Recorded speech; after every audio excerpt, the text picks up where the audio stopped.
Gözlerimden kayboluşunu izliyorum. Tıpkı batan güneş gibi. Sonbaharda yaprak döken son ağaç gibi. Gecenin son vapuru gibi. Seni her yere yazdım. Bastığın her tarlaya çiçek ektim. Yürüdüğün tüm yolları toprağından öptüm. Seninle oturup sohbet ettiğimiz tepelerde sen varmışçasına saatlerce oturup seni dinledim.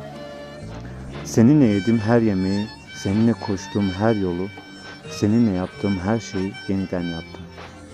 Ama artık hiçbirini yapamıyorum. Senin anılarının olduğu yerlere gidemiyorum. Gitsem de kocaman bir yalnızlık sarıyor her yanımı. İçimde sönmeyen alevler başlıyor. Seninle o kadar hatıra biriktirmişken dışarı bile çıkasım yok. Ayak bastığın kaldırım taşlarına bile basamıyorum artık.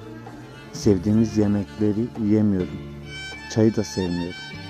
Çünkü seninle yaptığım her şey kocaman bir ömürdü. Ve ben kocaman bir ömrün, kocaman bir sevginin kayboluşunu izliyorum.